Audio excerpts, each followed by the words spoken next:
In this lecture, we will discuss types of force. In last lecture, we have discussed the basic things in force and laws of motion. In this lecture, we will discuss types of forces. Types of forces. See, first force, that is balance force. Balance force म्हणजे काय? समजा हा एक box आहे, हा box, या बॉक्सवर मी या direction मध्ये एक फोर्स अप्लाय केला. मी इथे आहे, मी नाही तुम्ही. मी इथून या बॉक्सवर फोर्स अप्लाय केला. हा फोर्स कोणता असेल? Any guesses? Push, that is pushing force. मी या बॉक्सला या साईडला पुश करत आहे, म्हणजेच मी या बॉक्सवर या डायरेक्शन मध्ये फोर्स एक्झर्ट करत आहे. त्याच वेळेस पहा, हा सरफेस ग्राउंड, हा सरफेस या बॉक्सवर अपोजिट डायरेक्शन मध्ये फोर्स एक्झर्ट करत असेल, त्या फोर्सला आपण म्हणतो force of friction. Force of friction या डायरेक्शन मध्ये. त्याच वेळेस हा बॉक्स या ग्राउंडवर ठेवलेला आहे, तर ही असेल हमारी माता, दॅट इज अर्थ. अर्थ काय करत असते? Force of gravity. Force of gravity. या फोर्समुळे हा बॉक्स या डायरेक्शन मध्ये आला पाहिजे, पण तो कधीही येत नाही. ज्यावेळेस आपण उभा राहतो, बसतो, त्यावेळेस अर्थ आपल्यावर एक फोर्स एक्झर्ट करत असते, आणि तो फोर्स असतो force of gravity. That is attraction between human beings and अर्थ, दॅट इज बॉडी अँड अर्थ. तर या फोर्समुळे ही बॉडी या डायरेक्शन मध्ये आली पाहिजे. पुशिंग फोर्समुळे ही बॉडी या डायरेक्शन मध्ये गेली पाहिजे. फोर्स ऑफ फ्रिक्शनमुळे ही बॉडी या डायरेक्शन मध्ये गेली पाहिजे. अजून एक पहा, हा जो सरफेस आहे, ज्यावेळेस ही अर्थ या बॉक्सला या डायरेक्शन मध्ये खेचत आहे, त्याच वेळेस हा सरफेस या बॉक्सला या डायरेक्शन मध्ये पुश करत असणार. त्याला आपण म्हणतो नॉर्मल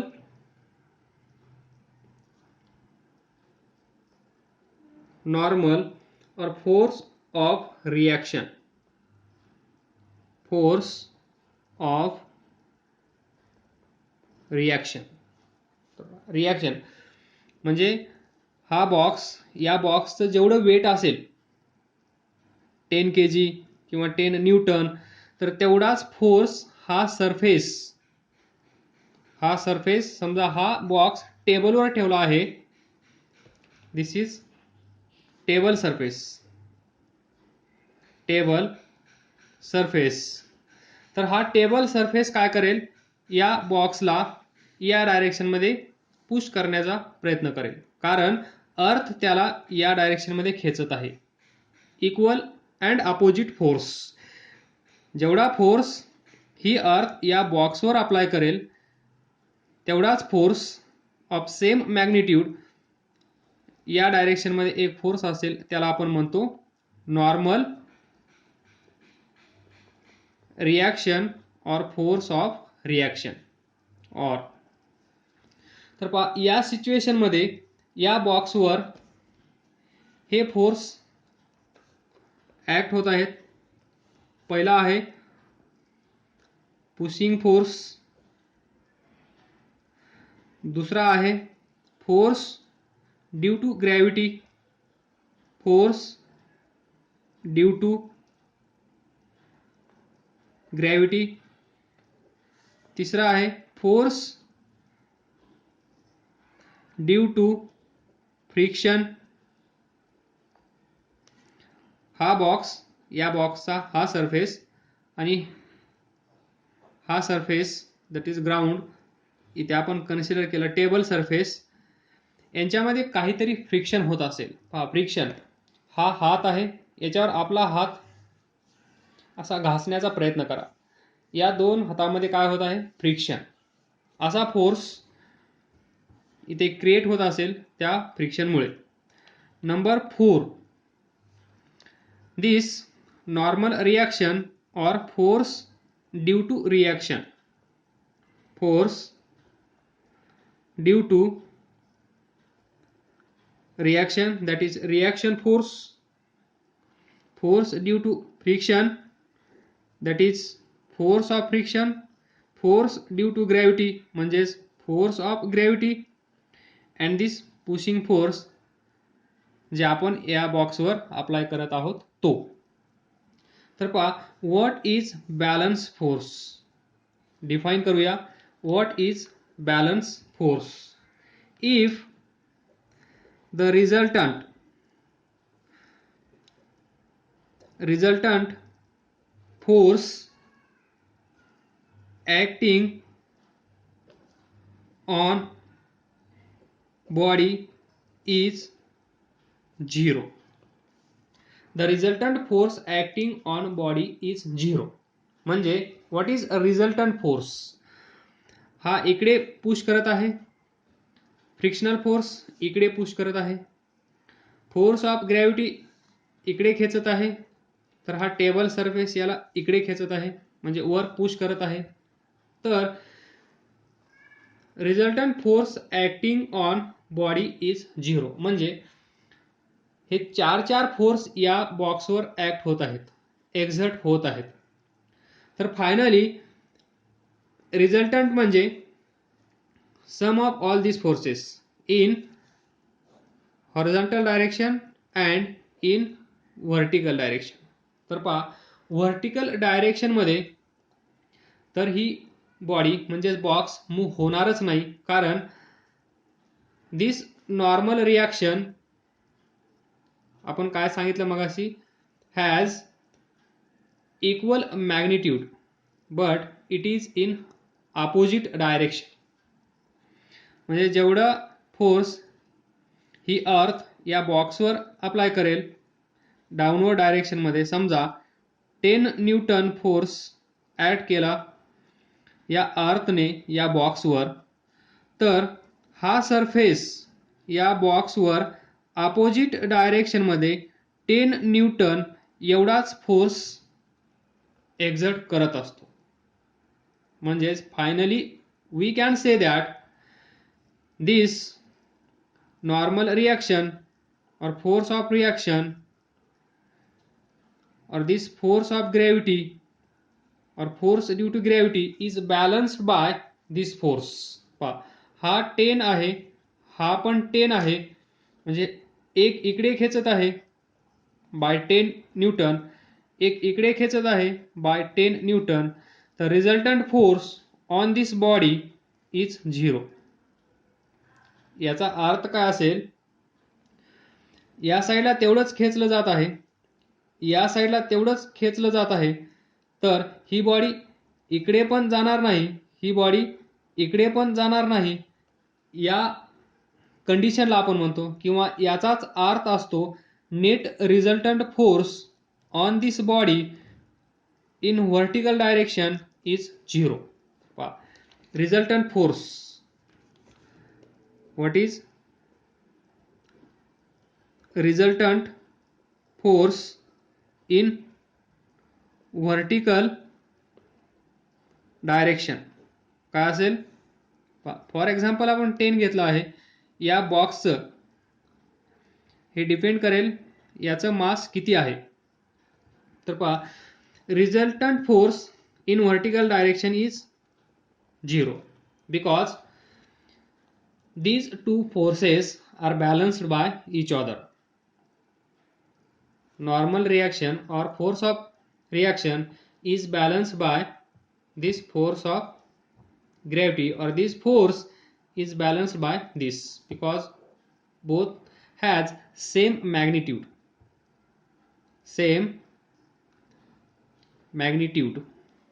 त्यामुळे ही बॉडी वर गेली नाही, ही बॉडी खाली पण गेली नाही. झालं, एक डायरेक्शनचं टेन्शन मिटलं. Now in horizontal direction resultant force in horizontal direction कसा असेल पहा. या सिच्युएशनमध्ये हा जो पुशिंग फोर्स आहे, जेवढा पुशिंग फोर्स असेल तेवढाच इकडून अपोज येईल, that is force of friction. म्हणजे हा फोर्स बॅलन्स केला जाईल by using this force. So pushing force is balanced by pushing force is balanced by this force of friction. जेवढा इकडून फोर्स एक्झर्ट होत आहे तेवढाच अपोजिट डायरेक्शन मध्ये फोर्स या बॉडीवर ऍक्ट होईल ड्यू टू दिस फ्रिक्शन. आणि finally we can say that the net resultant force in horizontal direction is also 0. म्हणजेच if the resultant force acting on body is 0, एखादी बॉडी असेल, या बॉडीवर जेवढे फोर्स ऍक्ट होत आहेत ते सर्व फोर्स एकमेकांना बॅलन्स करत असतील. बॅलन्सचा अर्थ काय, हा फोर्स इकडे खेचत आहे, त्याच्या अपोजिट डायरेक्शन मध्ये हा इकडे खेचत आहे. हा 10 न्यूटन असेल, हा 10 न्यूटन असेल, तर याला म्हणतो आपण बॅलन्सिंग फोर्स. ना ही बॉडी इकडे जाईल ना ही बॉडी इकडे जाईल. त्याचप्रमाणे हा 5 न्यूटन असेल, हा 5 न्यूटन असेल, तर ही बॉडी इकडे जाणार नाही किंवा ही बॉडी इकडे जाणार नाही. त्याचप्रमाणे इथे 20 न्यूटन, या डायरेक्शन मध्ये 20 न्यूटन, तर ही बॉडी इकडे जाणार नाही, ही बॉडी इकडे जाणार नाही. याला कॅन्सल करा, एवढं पुरेसं आहे. तर पहा, या केसमध्ये net resultant force on this body is 0. म्हणजे इथे एकही फोर्स अवेलेबल नाहीये या बॉडीला मोशन मध्ये येण्यासाठी. या फोर्सला आपण म्हणतो बॅलन्स फोर्स. म्हणजेच if the resultant of all the forces this acting on body is 0, then force are called balance force. एखादी बॉडी असेल, त्या बॉडीवर जेवढे फोर्स ऍक्ट होत आहेत त्या सर्वांचा रिझल्टंट 0 आला तर ते फोर्स कसे आहेत, बॅलन्स फोर्स. बॅलन्स फोर्समुळे त्या बॉडीची मोशन होणार नाही. Next example, suitcase 1 crore. या सूटकेसमध्ये 1 crore आहेत, घाबरू नका, नाही आहेत. ही जी सूटकेस आहे ही हातात घ्या. हात पाहिजेत, हात कुठे आहेत, हे घ्या हात. and this is suitcase.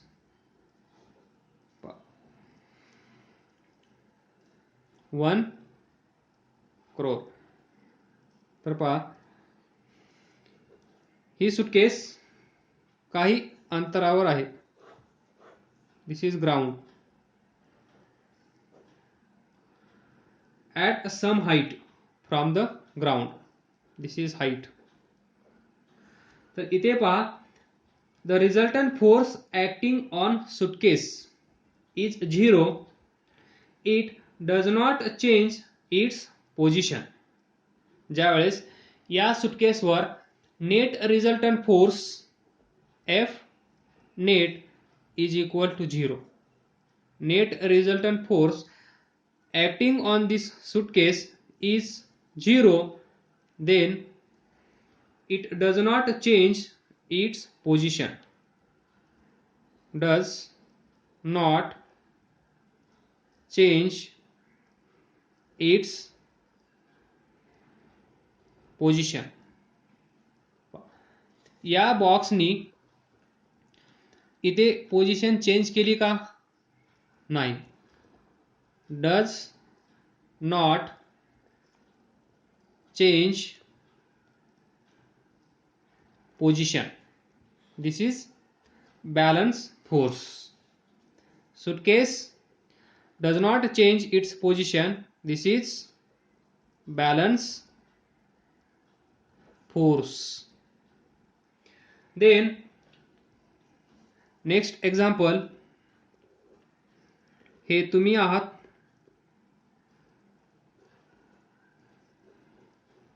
त्यानंतर हे तुमचे फ्रेंड्स जे तुम्हाला लाईक करत नाहीत ते.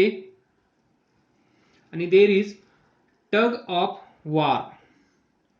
टग ऑफ वार म्हणजेच रोप पुलिंग. रोप पुलिंग. इथे तुमचे फ्रेंड्स असतील, इथे याचे फ्रेंड्स असतील. There is war. There is war to win this game, that is rope pulling. हे फ्रेंड्स या साईडला खेचतील, हे फ्रेंड्स या साईडला खेचतील. पण पहा, याच्यामध्ये जर बॅलन्सिंग फोर्स असतील तर कोणीही जिंकणार नाही. In rope pulling between two teams, if the resultant force applied by two team is 0. हे सर्वजण खेचत आहेत, 100 न्यूटन फोर्स अप्लाय करत आहेत. हे सर्वजण या डायरेक्शन मध्ये खेचत आहेत, हे पण 100 न्यूटन फोर्स अप्लाय करत आहेत. तर पहा, या डायरेक्शन मध्ये 100, या डायरेक्शन मध्ये 100, तर net resultant force F net on this rope is 0. या सिच्युएशन मध्ये नाही हे जिंकतील, नाही हे जिंकतील. Who is responsible to tie up this match, to tie this match? Who is responsible? That is balance force.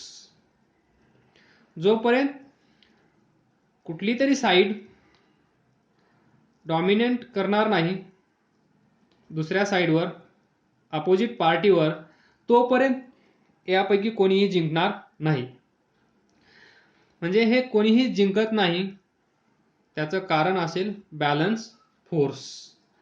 त्यानंतर बलून घ्या. Balloon, balloon BALLOON, balloon. Balloon घ्या. हा इयरनी भरलेला आहे. इयर फील्ड म्हणजेच हा बलून फुगलेला आहे. तर पहा, ज्यावेळेस आपण याला प्रेस करू,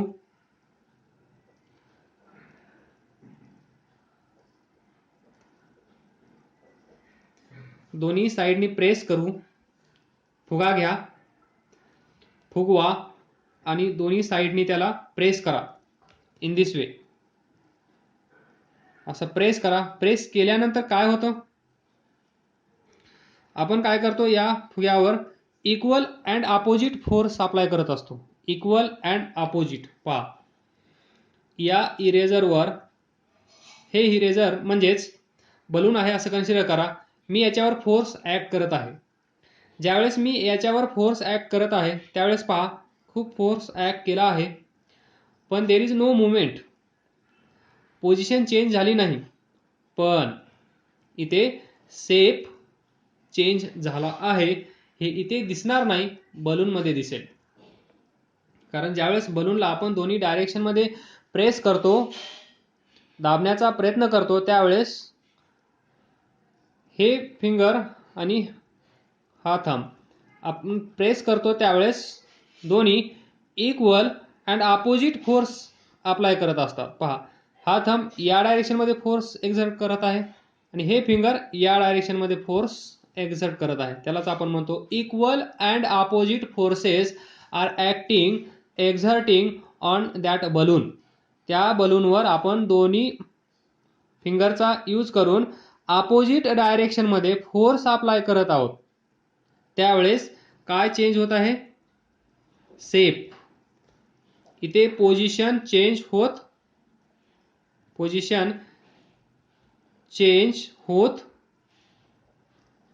नाही,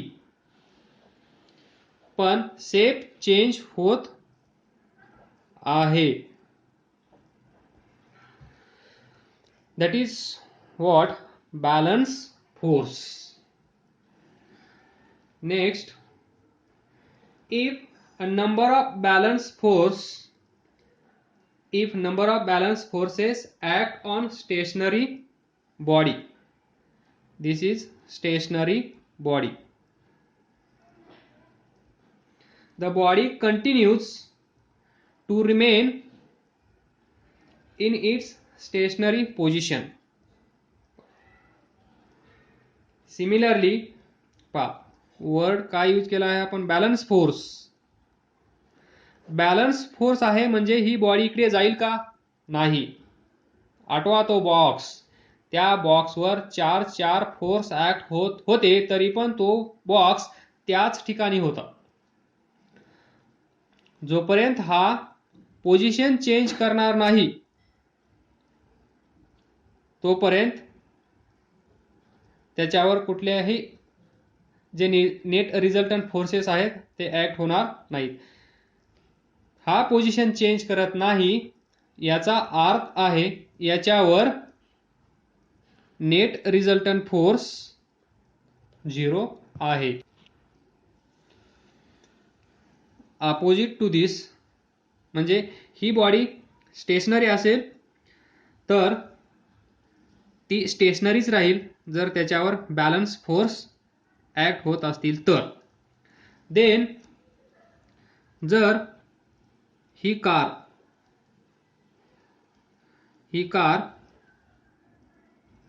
मोशन मध्ये असेल आणि याच्यावर बॅलन्स फोर्स ऍक्ट होत असेल तर ही कार मोशन मध्ये असेल तर ती मोशन मध्येच राहील. कारण net resultant force on this car is 0. त्यामुळे अपोजिट डायरेक्शन मध्ये या कारवर कुठलाही फोर्स ऍक्ट होणार नाही, एक्झर्ट होणार नाही, त्यामुळे ही कार थांबणार नाही. जर याच्यावर अपोजिट डायरेक्शन मध्ये एखादा फोर्स ऍक्ट झाला, एक्झर्ट झाला, त्याचं मॅग्निट्यूड जास्त असेल तरच ही कार थांबली जाईल. अन्यथा बॅलन्स फोर्स असतील तर ते एकमेकांना कॅन्सल करतील आणि कॅन्सल केल्यामुळे net resultant force on this car is 0. त्यामुळे या कारवर त्या फोर्सचा काहीच इफेक्ट होणार नाही. आणि जर त्या फोर्सचा या कारवर काहीच इफेक्ट होणार नसेल तर ही कार मोशन मध्ये असेल तर मोशन मध्येच राहील आणि ही कार स्टेशनरी असेल तर स्टेशनरीच राहील. That is balance force. Last one more point, that is the balance force cannot produce motion in stationary body. हे आपण इथे पाहिलं, स्टेशनरी बॉडी मध्ये मोशन आणू शकत नाहीत, क्रिएट करू शकत नाहीत, किंवा ही बॉडी मोशनमध्ये ते आणू शकत नाहीत. कोण? Balance force. बॅलन्स फोर्स याला डिस्टर्ब करू शकत नाहीत आणि जी बॉडी मोशनमध्ये आहे त्याला थांबवू पण शकत नाहीत under balance force. But in this case, balloon case, इथे काय झालं होतं? It does not change position, but balance force, please note, balance force produce change in its shape, produce change in shape.